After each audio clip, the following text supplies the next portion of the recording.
कारण कॉलेज आपल्याला शिक्षण देतो, नवीन मित्र मैत्रिणी देतो, जर नशीब खूपच चांगलं असला तर हॅशटॅग रिलेशनशिप देतो, बरोबर ना? तर खूप दिवसानंतर आलोय तुमच्या फीड मध्ये. हेल्लो मित्रांनो, मी तुमच्याकडे का हिमांशू. तर आमचे युनिट टेस्ट चालू होते आणि ते संपल्या आणि मी कॉलेजमधनं हॉस्टेलवर जात होता. तर मला काही मित्र दिसले जे कॉलेजचे कॅम्पसमध्ये अक्षरशः कच्चे आंबे पाडत होते. पहिले तर मी त्यांना थांबवायला गेलो आणि त्यांना धमकी दिली की जर तुम्ही आंबे पाडला तर मी प्रिन्सिपल सरांना नाव सांगणार, बरं का? पण नंतर एक आंबा खाल्ला आणि नंतर विचारायला की आपण पैसे कुणाला देतो?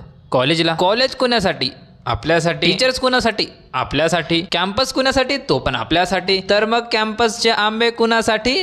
आपल्यासाठी. तर मग घ्या काठी आणि तोडा आपल्या हक्काचे आंबे. क्या बात है सर, क्या बात है सर, क्या बात, ये बात है. जो पण आता मी काही बोलला तो सिरियस नका घेऊ, बरं का? कॉलेजच्या कॅम्पस मधलं किंवा जर कॅम्पसमध्ये तुम्ही काही पण खात असलास तर शिस्तीत खा. कुठेही कसल्याही प्रकारच्या घाण किंवा कचरा करू नका. कॉलेजच्या स्टाफशी नीट वागा. कॉलेज बद्दल काही वाईट किंवा निगेटिव्हिटी पसरवू नका. कारण जर तुम्ही काही असं करताना घावल्यास काय होते ते मला पर्सनल विचारा. डिप्रेशन.